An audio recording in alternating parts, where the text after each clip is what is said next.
16. Yo pues, preso en el Señor, os ruego que andéis como es digno de la vocación con que fuisteis llamados.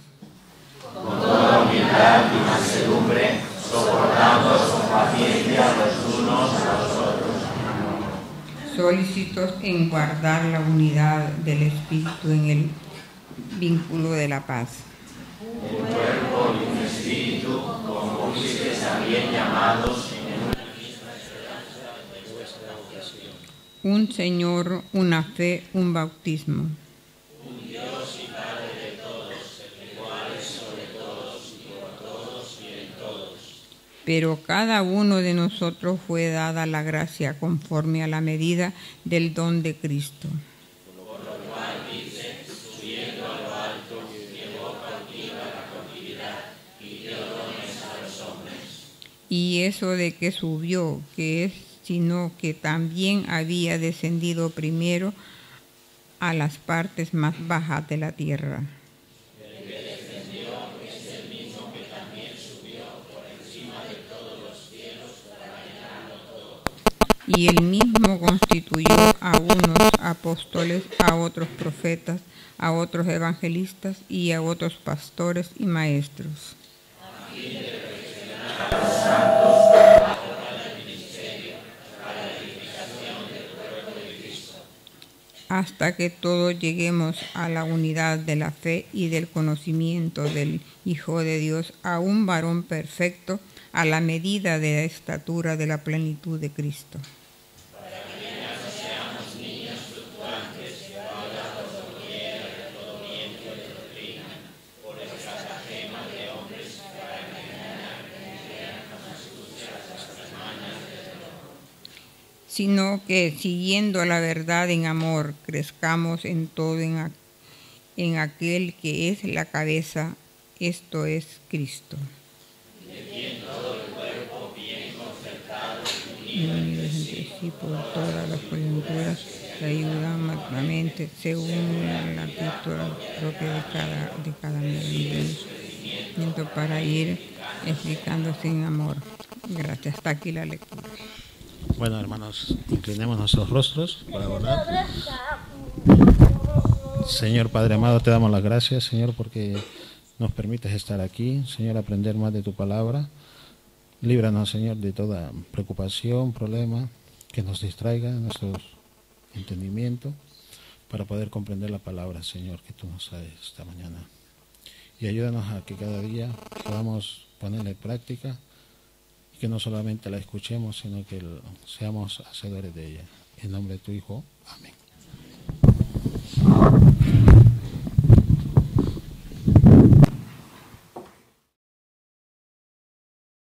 No voy a predicar, ¿no? Pero tengo una cosa importante para hoy. La iglesia está llena, ¿veis? Ahora estamos poniendo sillas porque no cabemos. La verdad es que llevamos unos días anunciando que hoy teníamos un día de dedicación. Un día de dedicación al Señor. Y ayer estuvimos, los que quisieron o pudieron, haciendo ayuno para este día de dedicación. Esta tarde tenemos un punto especial de dedicación al Señor. Estoy leyendo un plan de lectura en la Biblia en un año y me toca Levítico y Éxodo. Y veía como cuando el Señor, cuando les pedía que hicieran el tabernáculo y les pidiera que hicieran todas las cosas, como Moisés decía al pueblo, necesitamos, traed. Y cada uno voluntariamente traía lo que podía. El Señor es muy claro, no vas a dar más de lo que puedes. Pero hubo una mujer que dio todo lo que tenía y sabéis lo que el Señor dijo de ella, ¿no? Que era mucho más que aquel que había dado lo que se obraba. Así que esta tarde os animo a venir todos al culto de esta tarde. Porque creo que es un día en el que podemos participar diciéndolo en qué estamos dedicando a Dios, de nuestras vidas, de nuestra parte espiritual, pero también a ofrendar. Tenemos esta caja que ponemos aquí, en teoría mañana tiene que haber 67.000 euros.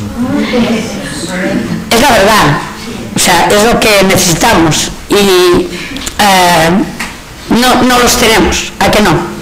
No los tenemos. Pero sabemos que en un momento determinado se necesitaba comida para 5.000. Y dijo, ¿quién tiene algo? Y alguien traje dos peces y yo 3 panes, 2 peces o 2 peces y un pan, no me acuerdo. Pero trajo lo que tenía y Dios lo multiplicó. Así que creemos que Dios puede multiplicar 1 euro, 50 céntimos. No importa, quizás estar en el Padre no tiene nada más que 10 céntimos, pero Dios ve el corazón y cómo se da. Así que os animo esta tarde a venir a traer vuestra ofrenda. Y animo también a que enseñemos a nuestros niños a traer su ofrenda. Bien pequeñitos, no pasa nada. Cuando les dices que a la carta de los reyes ponla aquí, ellos también pueden poner ahí, ¿no? Lo que sea. Porque Dios puede multiplicar eso y darnos lo que necesitamos, que es mucho, pero que Dios es el Dios de toda riqueza. Y lo que tengamos, pues lo traemos y lo ponemos. Y también oramos juntos, cantamos juntos, adoramos juntos. Y que el culto de esta tarde sea de mucha bendición. Yo me he vestido seria para que me lo toméis en serio, y como si fuera Esther Martínez hoy, a que me parezco. Bueno, pues os pido que en esta tarde no olvidéis de venir al culto. Siempre sabemos que alguien no puede, la caja está puesta ya, por si acaso. Pero que nos animamos a venir todos los que podamos y demos la gloria a Dios, porque le estamos pidiendo un milagro y eso requiere de todos nosotros.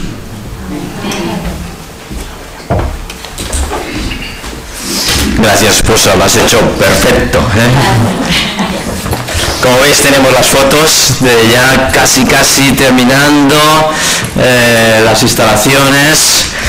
En un mes, si Dios lo permite, 1 mes y medio, estamos en el nuevo local, Así que ahí estamos trabajando para que conseguirlo. Bueno, hemos superado la barrera de los 40 días, y el que la haya superado es un récord que ha conseguido, Hemos llegado al capítulo 4 de Efesios, con el estudio del libro del apóstol Pablo a los Efesios, que es el devocional que estamos haciendo de los 40 primeros días del año. Os propongo esta semana leer pues el capítulo 5, cada día el capítulo 5, repetimos, cada día el capítulo 5, por lo menos una vez al día. Bien, esta carta fue escrita en el año aproximadamente 62, muy bien. Fue escrita por el apóstol Pablo. ¿Dónde estaba el apóstol Pablo? En la cárcel en Roma. Muy bien, estupendo. Bueno, pues quiero deciros que son las 4 de la mañana, porque esta mañana me he despertado a las 4 de la mañana. Sí, señor. A las 3:30 aproximadamente, digo, ¿qué hago en la cama? Pues me levanto y digo, voy a repasar el mensaje, ¿qué mejor puedo hacer? Así que me he levantado a las 4 de la mañana, me he puesto a orar y a repasar el mensaje, Y he empezado a leer las primeras palabras de Efesios. Yo pues presto, dice en el Señor. Preso en el Señor. Yo pues preso en el Señor os ruego que andéis como es digno de la vocación con que fuisteis llamados. Yo he pensado, si soy libre, si estoy libre, libre en el Señor. Y me doy cuenta de la importancia de esa libertad que tenemos. La libertad de ser libres, ¿para qué? Pues esta mañana para aprender que podemos ser dignos en el Señor. Las últimas palabras del mensaje de esta mañana van a ser: somos libres para vivir una vida digna.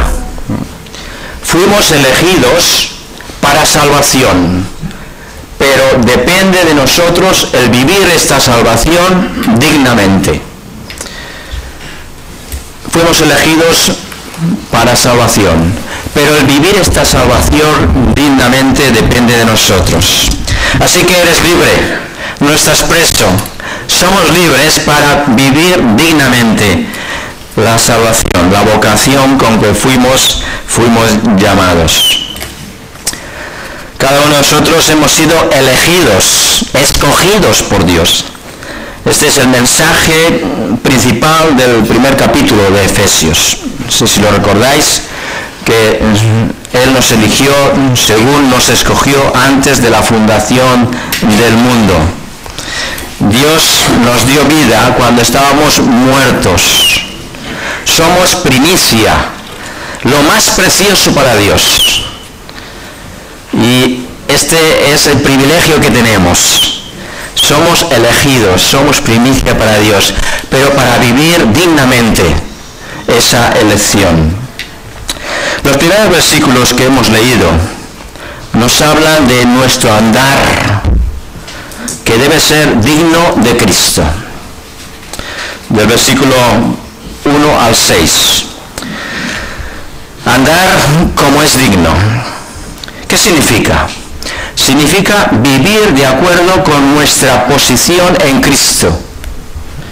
Es el privilegio otorgado por gracia al creyente en respuesta del amor de Dios por ser salvados. El lenguaje del versículo 2 nos habla de las virtudes que le caracterizan al cristiano. Le caracteriza pues la humildad, la mansedumbre, la paciencia y en especial con los demás el amor. Con toda humildad, mansedumbre, soportándoos con paciencia los unos a los otros en amor. Solo el tener el Espíritu se puede conseguir esa unidad entre todos. Efesios pone énfasis en ese andar, en el andar como corresponde a los llamados al reino, a los llamados a los escogidos. Con humildad, dice, con toda humildad. Humildad se entiende lo contrario de orgullo. Con mansedumbre. Es la posición del creyente que hace que no estemos prontos a provocarnos o a desafiar, que no seamos fáciles en provocarnos a nosotros mismos o a ser ofendidos, sino que tengamos esa capacidad de humildad, de mansedumbre, de paciencia.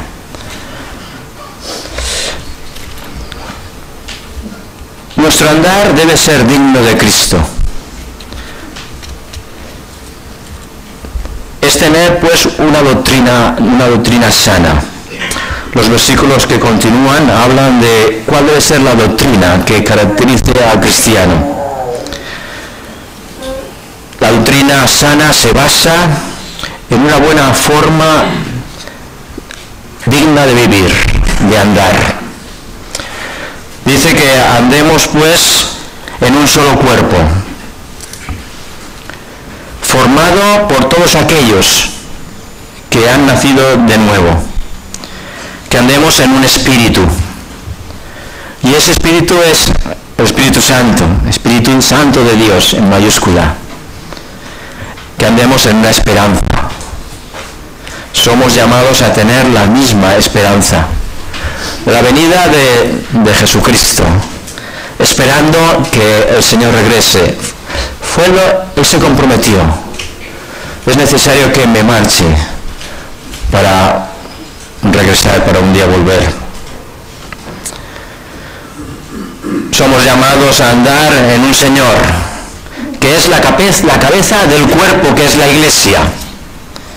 Y somos llamados a andar en una fe, al poseer la misma doctrina, centrada ni más ni menos en la muerte y resurrección de Cristo. También sigue mencionando que somos llamados en un solo Dios y Padre de todos, el cual es sobre todos y por todos y en todos. Un solo bautismo en un espíritu.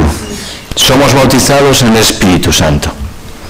Un solo Dios y Padre de todos los creyentes. Esta es nuestra forma de andar. ¿Cómo debemos de andar dignamente?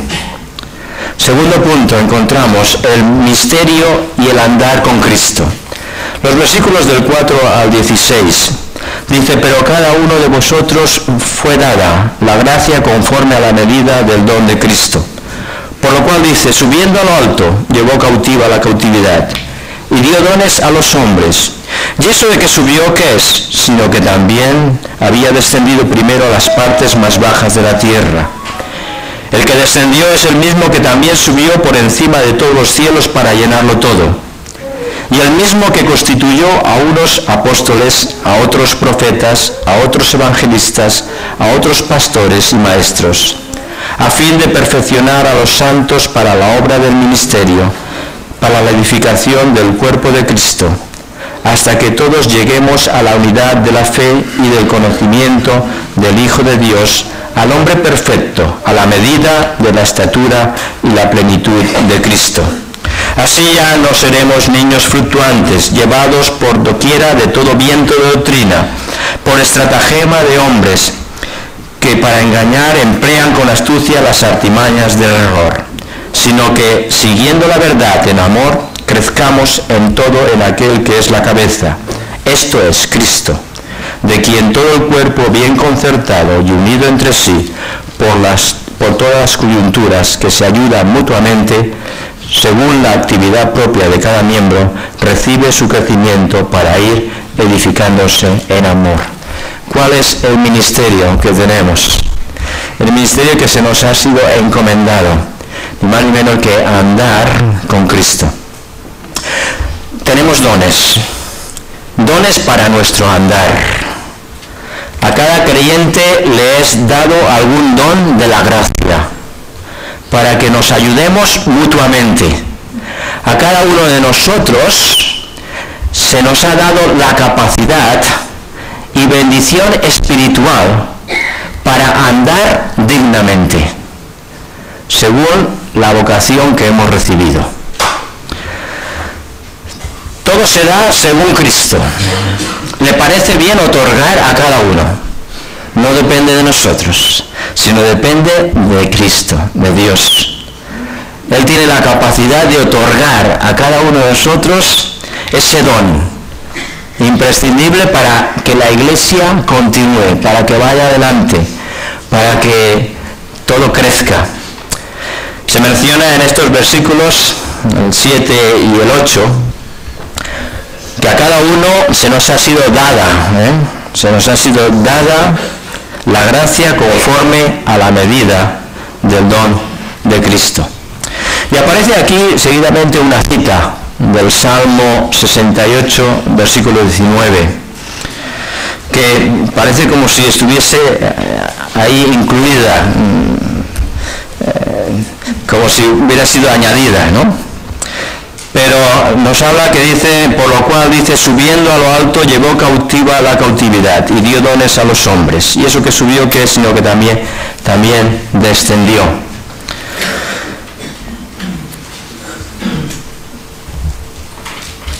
Habla de Cristo. Algunos creen que se refiere al tiempo que Cristo estuvo desde que murió hasta que apareció a los discípulos, el cual parece que bajó a lo más profundo de la tierra, quizá al Seol, para demostrar ni más ni menos a todos la preeminencia, el poder de la resurrección. Y luego subió a lo alto, llevando la cautiva, la muerte que cautiva, que nos ata. Él desató esa muerte. Ahora bien, los versículos siguientes, versículo 10, nos dicen que Él mismo es quien constituye, sostiene, sustenta a la Iglesia. Si somos lo que somos, si somos capaces de transmitir de una forma u otra el lenguaje del Evangelio, si tenemos algún ministerio, es porque Él nos lo ha dado. En este mundo hay grandes oradores, sin duda, personas elocuentes, personas motivadoras. El otro día veía un vídeo de estos de una nueva profesión, bueno, para mí era una nueva profesión, la que decía, mi profesión es ser motivadora, y da conferencias. La verdad es que lo hacía muy bien, lo hacía muy bien. Lo cierto es que en las empresas, más o menos de cierta categoría, necesitan personas que de vez en cuando motiven al personal, motiven al empleado. Es decir, que si no tienes trabajo, dedícate a ser una persona motivadora, que motive a los demás, pero sobre todo algo bueno, algo bueno. Pero vemos o debemos de distinguir los dones de Cristo que da a la Iglesia para que siga realizando su función. Dice que la Iglesia tiene una función muy concreta, muy especial. Versículo 12, ¿para qué son los dones que aquí se emplean o se mencionan? Dice que son a fin de perfeccionar a los santos para la obra del ministerio, versículo 12. ¿Y también para qué? Para la edificación del cuerpo de Cristo. Dos motivos por los cuales Dios te ha dado algún ministerio o algún don. A lo mejor no es para ti, es para los demás. Perfeccionar a los santos y edificar el cuerpo de Cristo. Dice que Él mismo, Cristo mismo, constituyó a unos apóstoles, a otros profetas, a otros evangelistas, a otros pastores y maestros. Imagínate que recibes la llamada de la presidencia del gobierno, y dice, aquí la secretaria del presidente. Un momento, que quieren hablar con usted. ¿Es usted fulano de tal? Sí, soy yo. Pues mire, a partir de este momento le otorgo el cargo de ministro de Hacienda.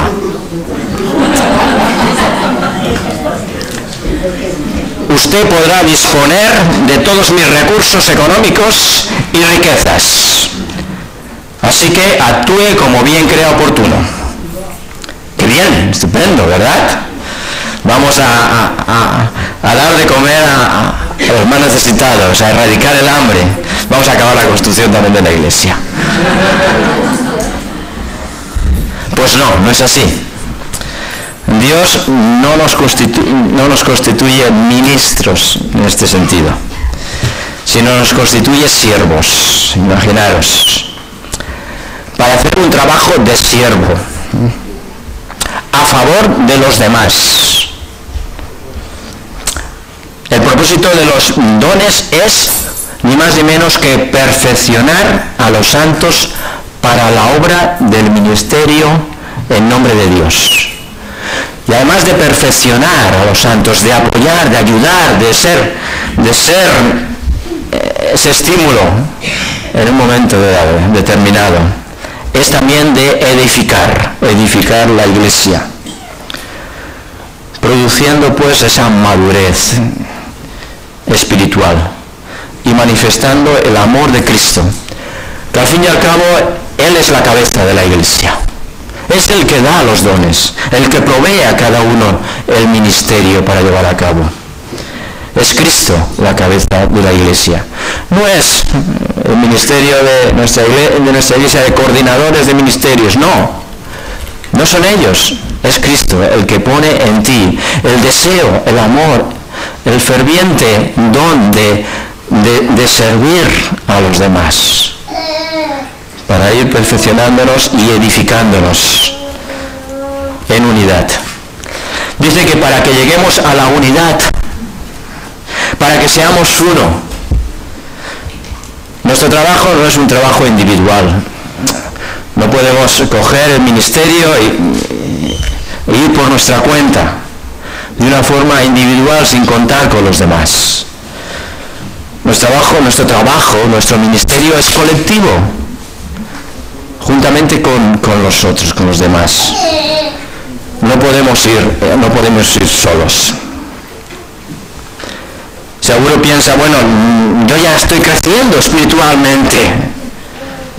El otro ya se espabilará, ya hará sus esfuerzos. Que sea él el que se esfuerce en leer la Biblia, en estudiar, en aprender. Yo ya crezco. No, tenemos que ir creciendo juntos, Dice, para llegar a la estatura de la plenitud de Cristo. Tenemos que ir creciendo todos juntos para llegar a la estatura, al nivel de Cristo. Es nuestro ejemplo. Tenemos que pretender ser y imitar a Cristo en todo. Si tu compañero no entiende, explícale con amor, con cariño, con paciencia, porque al fin y al cabo tenemos que ir juntos, no podemos ir separados. Al final de estos versículos dice que para que no seáis niños, dice, para que no seáis niños fluctuantes, es decir, que hoy dicen sí, mañana dicen no y no saben si hoy están aquí o están allí, ¿no? Sino que no seáis niños. Y para eso no podemos ser individuales. Si es así, no hemos entendido el Evangelio. Si es así, seremos llevados por doctrina, cualquier doctrina se nos dice. Si sois niños, seréis llevados por doctrina, de todo viento de doctrina, por estratagema de hombres que engañan con astucia. Si somos individuales, cualquier influjo de este mundo nos puede arrastrar, nos puede llevar. En cambio, si estamos juntos, unidos, en un mismo sentir, en una misma doctrina, como mencionábamos en los versículos 4, la doctrina que debemos tener, nada ni nadie nos moverá. Tercer punto, nos habla los versículos siguientes, del 17 al 25. El amor nuevo en nuestro andar, un hombre nuevo en nuestro andar, un hombre nuevo en nuestro andar.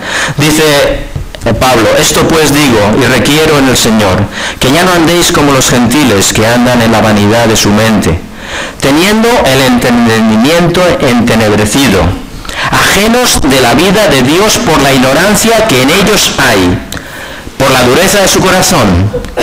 Estos, después que perdieron toda sensibilidad, se entregaron al libertinaje para cometer con avidez toda clase de impureza. Pero vosotros no habéis aprendido así sobre Cristo, si en verdad lo habéis oído y habéis sido por él enseñados, conforme a la verdad que está en Jesús. En cuanto a la pasada manera de vivir, despojaos del viejo hombre, que está corrompido con los deseos engañosos. Renovaos en el espíritu de vuestra mente, y vestíos del nuevo hombre, creados según Dios en la justicia y santidad de la verdad. Por eso, desechando la mentira, hablad verdad cada uno con su prójimo, porque somos miembros los unos de los otros. Airaos, pero no pequéis, no se ponga el sol sobre vuestro enojo, ni deis lugar al diablo. El que robaba, no robe más, sino trabaje, haciendo con sus manos lo que es bueno, para que tenga que compartir con el que padece necesidad. Ninguna palabra corrompida salga de vuestra boca, sino la que sea buena para la necesaria edificación, a fin de dar gracia a los oyentes. En este tercer punto encontramos el hombre nuevo, cómo debe andar. Dice que despojaos del viejo hombre no regenerado. El apóstol encarga a los efesios en el nombre y por la autoridad de Jesucristo, que habiendo ellos profesado la fe del Evangelio, habiendo ellos adquirido el Evangelio, conocido el Evangelio, no deben ser como los demás, como los incrédulos, que andan pues en la vanidad de su mente y en las cosas carnales. Pablo aquí describe a aquellos que son por naturaleza llevados por los deseos de la carne. Perdieron su sensibilidad, viviendo en la impureza, teniendo la mente entenebrecida, es decir, en un lugar oscuro, negro, sin luz. ¿Qué ocurre si nos introducimos en una habitación totalmente oscura, que no vemos, desconocemos lo que hay. Y esto es lo que Pablo les está advirtiendo, que no tengamos una mente entenebrecida, oscura, como los incrédulos. En el versículo 22 nos exhorta a despojarnos del viejo hombre. La naturaleza del hombre es corrupta, se nos menciona. Sus deseos son engañosos. Jeremías capítulo 17, versículo 9 dice: engañoso el corazón del hombre más que todas las cosas. Engañoso es el corazón del hombre más que todas las cosas. Por tanto, debemos de renovarnos. Debemos de quitarnos la vieja ropa. La ropa sucia, la vieja ropa. Yo antes de ducharme lo suelo hacer. Me quito la ropa vieja para adquirir una ropa limpia, nueva. Nos deshacemos de ella. La dejamos. También nosotros debemos despojarnos de ese viejo hombre que está en nosotros y vestirnos del nuevo hombre. Vestidos del nuevo hombre. Es el hombre regenerado, con una nueva naturaleza en la que Cristo hemos sido formados, y se caracteriza por ser un nuevo ser que es librado de la mentira, de la ira, del hurto, del mal hablar. Notamos pues aquí los detalles con que debemos adornar nuestra confesión de fe. Dice: cuidaos de toda clase de que es contraria a la verdad. No aduléis, ni engañéis al prójimo. No mintáis. En cambio dice: odiar y aborrecer la mentira. Cuidaos de la ira, de las pasiones desenfrenadas. Si hay en vosotros ocasión de reprender el mal, hacedlo. La verdad es que muchas veces el pecado al principio nos crea horror. Después, bueno, no parece tan malo. Y por último, el pecado nos agrada. Debemos de apartarnos del mal. Damos lugar al diablo cuando aparecen los primeros indicios del pecado en nuestra vida. Y cuando estos indicios que aparecen en nuestra vida no nos entristecen. Cuando consentimos en ellos. Cuando repetimos quizá una mala acción, una mala obra. Y no nos sentimos entristecidos por ese hecho. El pecado empieza a nosotros a tomar espacio, a tomar medida en nuestro interior. No debemos pues rendirnos al pecado, ni permitir que el diablo venga a nosotros. Resistid al diablo, dice Santiago, y huirá de vosotros. Tenemos que resistirle, cuidándonos de todo mal. El ocio crea o hace al ladrón. Los que no trabajan se exponen a la tentación de robar. Y aquí Pablo les exhorta también esta actitud de algunos de ellos. Las palabras sucias salen de la corrupción del que las dice y compromete la mente de los que la oyen. Cuidemos cuáles son nuestras palabras que pronunciamos. Como cristianos debemos de cuidarnos de nuestra forma de hablar, de nuestra forma de actuar. Y por último encontramos los versículos del 30 al 32. Dice: y no entristezcáis al Espíritu Santo de Dios, con el cual fuisteis sellados para el día de la redención. Quítese de vosotros toda amargura, enojo, ira, gritería, maledicencia y toda malicia. Antes ser bondadosos unos con otros, misericordiosos, perdonándoos unos a otros como Dios también os perdonó a vosotros en Cristo. No No debemos dejarnos pues llevar por las pasiones del rencor, la ira, la rabia, quejas, maledicencia y malicia. Todo ello contristan al Espíritu Santo. No provoquemos pues al Espíritu Santo de Dios a que retire su presencia de nosotros, su influencia en nosotros. Si damos paso a nuestro corazón, a todo esto, lo que estamos es arrinconando en cierta medida al Espíritu Santo, dejando menos espacio a Él. Contristar al Espíritu Santo representa o es un andar impío. Podemos contristar al Espíritu Santo y provocarle dolor, porque el Espíritu Santo es Dios. Es una de las personas de la divinidad, de la Trinidad. Él nos ha sellado como su propiedad. Somos propiedad del Espíritu Santo. Pero si le desacreditamos, dejamos a un lado su función. No permitimos que sea seamos de su completa propiedad. El Espíritu Santo nos selló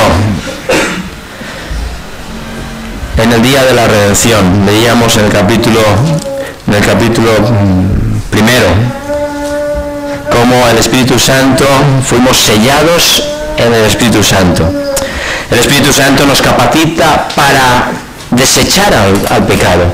Con el Espíritu Santo tenemos poder para desechar al pecado de nosotros. Desechar de nosotros la amargura, el enojo, la ira, la gritería, la maledicencia y toda malicia.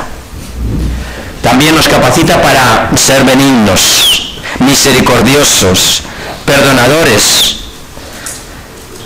Todo esto es la consecuencia de que hemos sido perdonados, de que un día recibimos el perdón de nuestros pecados. Somos libres para vivir una vida digna. Fuimos elegidos para salvación, pero depende de nosotros el vivir esta salvación dignamente delante de Dios, sin dejar mal a quien nos eligió, al Espíritu Santo. Así pues, vivamos una vida digna delante de Dios, porque Él nos ha elegido para que así sea, con el poder del Espíritu Santo en nuestras vidas. Amén.